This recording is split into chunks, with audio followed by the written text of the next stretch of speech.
Hey guys, how you doing? This is another segment of Outside the Square Circle. I'm Dennis Ragley. That's Frank Nez. How you doing? We just got through watching a terrific, excellent match. The first one being Adrian Broner versus John Molina Jr. The second was Keith one-time Thurman against Robert the Ghost Guerrero.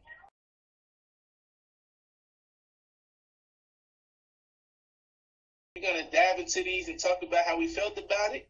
And then, as always, we love to hear you guys' opinions on it and what you thought about the matches. So we'll start off with my boy, Mr. Nez. So we'll go ahead and get my reaction first to the first fight. I thought it was a very easy fight to score. I only gave 2 rounds to Molina. I gave the 3rd round to Molina and a later round to Molina just out of pure sympathy. I don't like shutouts in 1 round, only giving 1 round to fighters. But yeah, I thought it was really easy to score. I mean, even going in, talking to you, Dennis, I had told you I thought Broner was going to win by a wide unanimous decision. If he let his hands go more, he could have stopped Molina. I thought he has the power, he has the hand speed to do it, but he's just not that active of a fighter in general. And we all know going in that Molina is not a very active fighter himself. So with Broner's reflexes, his speed, his power, he was just way too much for Molina. What did you think about the fight? Well, going into it, I thought it was going to be a little bit more active. I thought John Molina was going to engage a little bit more. I mean, from the way he said it was going to be a war, and I really just thought he was going to attack more. I thought out the gates he was going to take a little bit of a Maidana approach. I thought he was just going to come out and just attack him and see what he had, but he seemed very tentative and he looked very nervous. He had an awkward nervousness about him, and I don't know if that's because maybe the moment got to him, but I suspect what really took place was Broner's speed made him so uneasy that it made him gun shy in a sense. But it was a great, spectacular showing by Adrian Broner. This is the Broner that we all love to see, the Broner that can box, that can show his technical ability. For the most part, I thought Adrian Broner did what he said he was going to do. He stayed in the pocket and he boxed him. He didn't do a whole lot of moving. He wasn't all over the place. He didn't do that until the 12th round. And after that, it's one last round. We all see what happened with Mickey Bay. And I'm of the mind if he stayed in the pocket for 11 straight rounds, you can't necessarily get mad if he moves the last round. He's entitled to that. And if so, if you think he's moving too much, hey, you got to go in there and cut him off and go get him. Right. I'm in the same thought as you when it comes to that. And then for me, it actually really aggravated me when John Molina Jr. is after the fight saying, oh, he ran a little bit more than I thought he was. He should have been a man of his word. And so, for the first 11 rounds, Broner was in the pocket like he always is.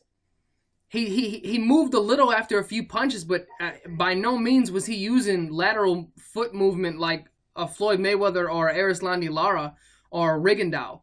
He stood in the pocket and he beat Molina to the punch every single time. And the fight wasn't close. So, I mean, and me and you talked about this right after the fight. I mean, when you get your butt kicked like that, man, you need to go up and just say, that was it. He was the better man tonight. I'll come back stronger next time. And to make a last point, there was a lot of people calling the fight boring. And it wasn't the most exciting of fights, but the thing that I dislike, and it seems like a lot of people don't take into consideration, is that it takes 2 to make a great fight. So you have Adrian Broner doing what Adrian Broner usually does. He doesn't have a high output. He's a great counter puncher, nice hand speed, not much head movement, so he's there to be hit. His defense is good, his reflexes are good, not a lot of foot movement, so he can be hit. I mean, we saw that with the Marcos Maidana and even Paulie Malignaggi fights. So I say that to say that I don't think this was his fault at all for the fight being boring. Molina came in gun shy, like we said. He looked very nervous. He didn't throw very many punches. He had zero sense of urgency. I mean, I don't think the fight was very exciting, but I don't think it was Adrian Broner's fault that it was boring, as some people are calling it. You know what? I agree with that, too. And my points would be, I thought the ref, wanted to keep the fight under control because, as you see, it was on NBC. This is in front of a lot of a new audience. I'll get to a point at the end about cutting them off, but he didn't want any shenanigans, so he interjected a lot between them two and made sure that they had nothing going on that wasn't supposed to be. Right. So in a way, that kind of cut them off. They didn't get a chance to really get gritty with their fighting, and so I really can't blame Broner because we've seen Broner and really exciting fights. He did what he could do. You know what I mean? Right. And so we can't say, oh well, Broner he made the fight unappealing because of the last round he chose to move. I mean, like I said, Molina, if Molina would have came in there like he said he was going to do and just completely attacked every round, we would have had an exciting fight because Broner was right there in the pocket ready for a war that he said he was going to give him. So we definitely can't blame Broner. But like I said, like the point I was trying to get to is even when Broner was doing his stick, anybody can get it. Before he can continue, they moved the mic away. They didn't want him to really get into it. But for me, I actually like it. I don't see anything wrong with he's naming all nationalities when he can at the end. Right. I don't see anything racist about it. No. But so that's the whole point. The ref and the guy the commentator he didn't want to give any chances for anything negative to happen. So that's why we kind of seen things turn out that way.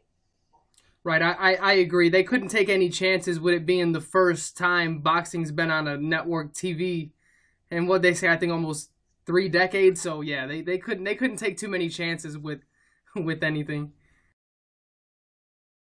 All right, now we won't keep it moving on. To the Robert Guerrero versus Keith Thurman fight. Now this was a little bit more appealing. It was more fun, and you know why? Because both guys clearly wanted it. Nobody was there just to try to say, "Hey, I survived." They both were trying to win, and even though I thought at times Robert Guerrero he looked a little bit tentative. I think my thought was he would make it a dogfight, because that's his style.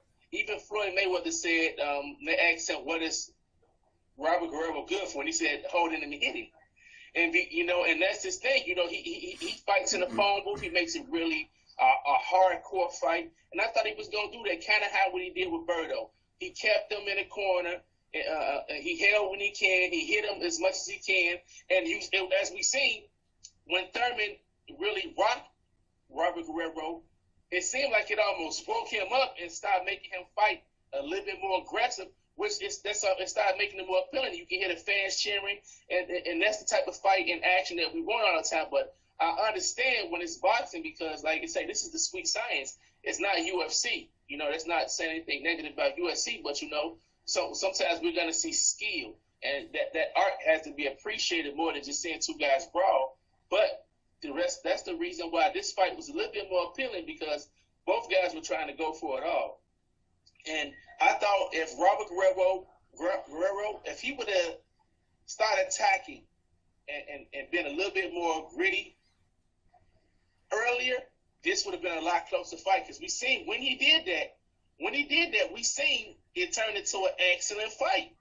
Because when he allowed Thurman to move and box, Thurman was just too fast, and he was pop-shotting him. And that's the reason why it's at the end his face looked like Rocky. Because when he allowed him to box, he had his way. So and Robert Guerrero is a proven guy. He's a He's a 4-time champion. He's not some type of He's a guy that he tries to win every time he comes out there, but he's not the fastest, the swiftest, or I'll say the greatest of boxers. He's good at what he do, and he should have turned that fight into an advantage for him and not let Keith Thurman dictate the fight by moving and pop-shotting him whenever he wanted to. Yeah, I agree. I agree with a lot of what you said. Guerrero didn't turn it on until he got knocked down. He seemed a lot like Molina. He seemed really tentative at first, but I think with as aggressive as Thurman came out in those first few rounds, I think that's what made Guerrero tentative. I mean, Thurman comes out like he has his hair on fire or something. He always just comes out shot out of a cannon. So it wasn't surprising to me to see Guerrero start off a bit slow, but he just didn't. I mean, you made the point. His strength is in fighting. We saw it with Berto. We saw it with him at the lower weight classes, and it seems since he fought Berto, he stopped doing that. He couldn't cut off the ring against Floyd Mayweather. He couldn't get him on any infighting. And then the last fight that he had, I forget his name, but it was the Japanese guy, I believe. He was fighting him at mid-range most of the time. I don't know if he's trying to prove a point that he can do more than in-fight, but at this level of boxing, you absolutely have to fight to your strength. There's no room for proving doubters wrong and saying you can't do something. You need to do what you do best and try and get a win, and it seemed like he didn't do that until after he got knocked down in that 9th round. And you know what? When he started doing that, it raised me a question. It looked like Keith Thurman started to tire in that 11th round. I don't know if I was the only one that noticed that. Absolutely. But he looked like he was tiring. And had Robert been doing that for most of that fight, or at least a lot earlier than he started to, I think we would have gotten a much, much closer fight. Some things that I actually noticed, though, about Keith was I think he still lunges a bit too much. He has the tendency to really lunge. And I mean, with that said, even when he was lunging on some punches, can he crack? Because he was hitting Guerrero with a lot of good right hands and a lot of good left hooks. What I'd like to see Thurman work on a little more, though, is working off his jab. Because the higher he goes up, he's not going to be able to just throw right hooks without setting him up.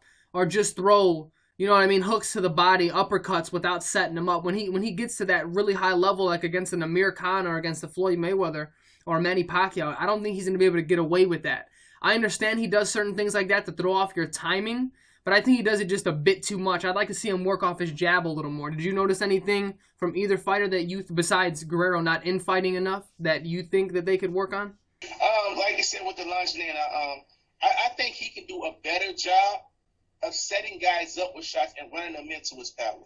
I mean, that was something I was talking about. Like he need to be able to set guys up and hit them with shots, that they necessarily won't see. Right.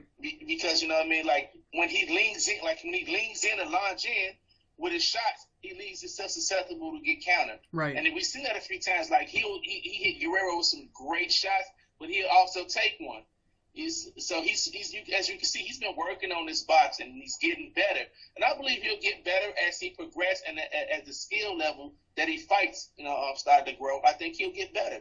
But we see a little bit of flaws in his game. But hey, I truly do believe the higher he go, the bigger names, the more competition. Hopefully he fights to his skill level, because I think right now he has great potential. It's just a few things that I would like to see him tighten up on. Even his defense. Tighten up on his defense a little bit more. But other than that, he fought tremendous. And like you said, when Robert Guerrero started to fight in the phone booth, so to speak, he tired Thurman out. You seen he ran out of gas.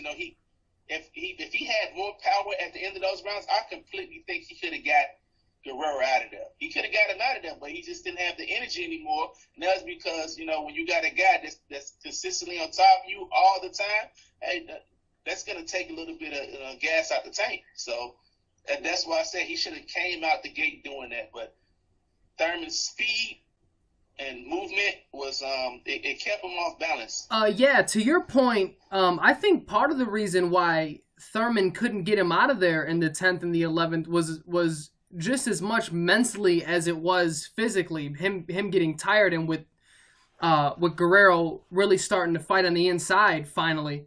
I think I say the mental aspect played a part, because he just knocked him down in the 9th round, and I thought Guerrero was done. and I know Thurman had to have thought he was done as well. So I think Thurman's mindset going into that 10th round was, all right, he's finished. I'm gonna go ahead and get him out of here. But man, Guerrero came back fighting, and I don't think Thurman expected that one bit. So I think that played a big role in him not being able to get Guerrero out of there. And then with that said, after that 10th round, it seemed like Guerrero really had his legs back under him, and he just shot out of a cannon in those rounds. And he really started to infight, and it's unfortunate that he didn't do that earlier in the fight, because I think as good as the fight was, it could have been a hell of a lot better and a hell of a lot closer had he started to fight his fight earlier on rather than later when it was too late. Okay, next, we're going to talk about the possibilities of what could be next for each fighter. You know what? I'll start off with the losers first. Get them out the way. John Molina. For John Molina, I could really see maybe he just lost. Hank Lundy just lost. But, you know, both of those guys are warriors when they want to bring out their A game. So I would love to see a rematch of John Molina and Hank Lundy. I mean, why not? That'd be a great match, you know what I mean? Or I would love to see, like, John Molina and Paul Spadafore. You know, I think that'd be a great match, you know what I mean? That'd be a chance to show, hey, this Spadafore is a boxer, a mover, and to show that, hey, he can actually, you know, capitalize and right the wrongs that he did against this fight against a guy like Spatty. So I would love to see a fight like that. As for Robert Guerrero, you know, I don't think you can take much away from him. This is one of these fights where, yeah, he lost, but it's not like his stock dropped so tremendously that he got to stop fighting nobody's. No, I would love to see the Robert Guerrero against Rios. That'd be an action-packed fight. I would love to see something like that, you know. I would love to see Robert Guerrero against even Sean Porter. That'd be tremendous. I wouldn't mind saying that either. So any of those fights where you put two guys that's going to clash and going to make excellent fights, I would love to see those two fights. And for the winners, Broner, I think it's time for him to get a title shot at 140. I know title shots are limited. Title belts are limited because the guys that had them been holding for a while. But I think that's about to change, even if this isn't a unification bout. I think Garcia moves up after this. I can really see Garcia because this he wanted to test his weight, and after this, I can see him moving up, which will free up the WBC belt and WBA.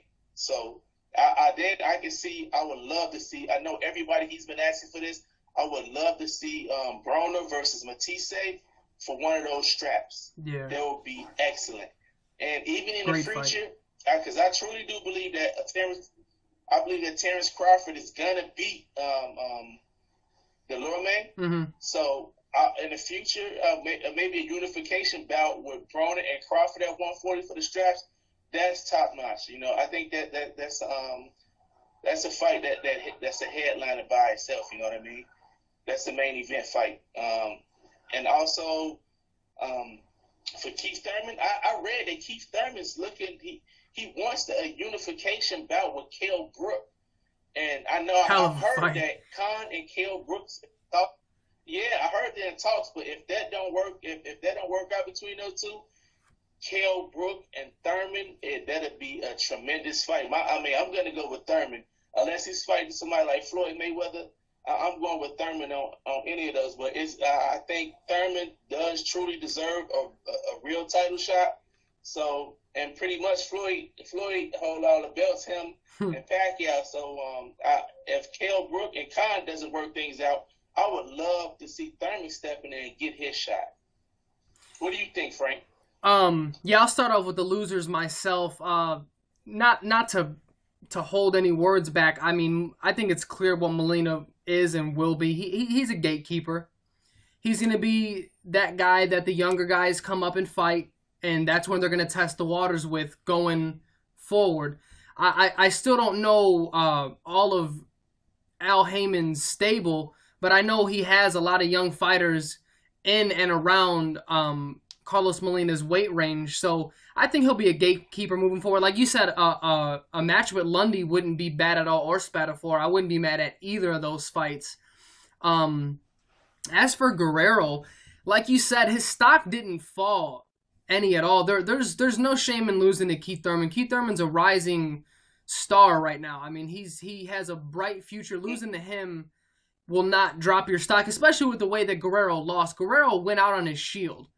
He didn't just give up. He was still fighting to win in the championship round, so his stock went nowhere. I wouldn't be mad at a Guerrero Maidana fight. Maidana's lost his last 2 fights against Floyd.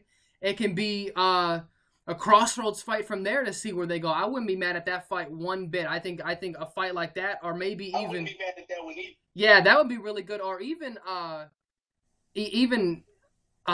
Brandon Rios, I wouldn't mind fighting Robert Guerrero. I think you mentioned that possibility. I wouldn't be mad at that fight at all. And as for the winners, Adrian Broner, honestly, the only 2 fights I'm interested in him taking at this moment at 140, or I should say 3 fights at 140, is Danny Garcia, which I don't think will be made at 140. I think they're gonna get that brewing, and they'll fight eventually either at a catchweight or at 147. Lucas Matisse, I think, is the hottest option right now. I mean, he called him out hard late last year, so it's clear that he's not scared of him by any means. I think that has all the makings to be a great fight. And I wouldn't be mad if Crawford and Broner fight, just like you said, at 140 eventually sometime this year. I think that would be a great fight for both fighters. I think those are the 3 best and biggest possibilities for Broner at the moment. And as far as Thurman, I mean, at this point, he has a lot of options. 47 is stacked at the moment. I mean, he has Khan to take on. He can take on Brook. He can take on Maidana. I wouldn't be mad at that fight. I mean, because just like we were talking about Robert Guerrero's stock not falling, Maidana's stock didn't fall at all fighting Floyd. If anything, his stock rose. He fought great both 2 fights, I thought, even though I did think he lost both fights clear. But his stock rose as well. So for a Thurman and Maidana fight would be great as well. Actually, the fight that I really, really want for Keith Thurman next, and I think you're going to agree with me here because I don't know if you thought about this one, but the fight I really want is Timothy Bradley versus Keith Thurman. I think in terms of a styles clash, in terms of 2 dudes with immense heart, I mean, Tim Bradley's going there to win. He's not, I mean, he has the same heart, if not a bigger heart than, and that's not to say anything about Guerrero, but then Guerrero. And, I mean, he's going to go in there to win that fight, man. I'd love to see that fight. But as long as Thurman is continuously moving up, and the same for Broner. I mean, we've seen after Broner lost to Maidana, him take on, I forgot even who he fought for his comeback fight, but then he took on Emmanuel Taylor. You can see he's steadily increasing his competition. And I'd like to see the same out of Broner and Thurman going forward. I don't want any lateral fights where they're fighting the same C or B level fighters. I want them to continue to move up in competition and continue to help their careers grow and boxing grow as a whole. Well, I agree with you. Like you said, it's a bunch of options for any of them.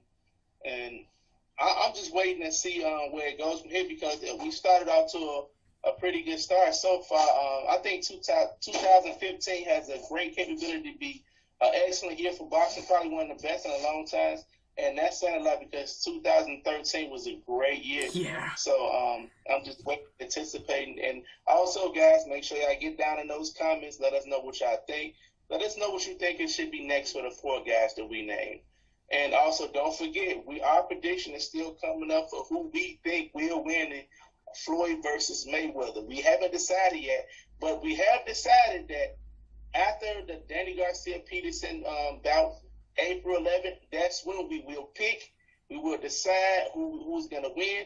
And we finally going to unveil and say who we think will win in that bout. And hopefully you guys agree with us. And we'll give you reasons of why we think they will win. We're not just going to say Manny or Floyd and leave it at that. Right. But that's when we're going to release it. For now, hey, let us know what you think about those 4 guys and the possibilities for what they should do next.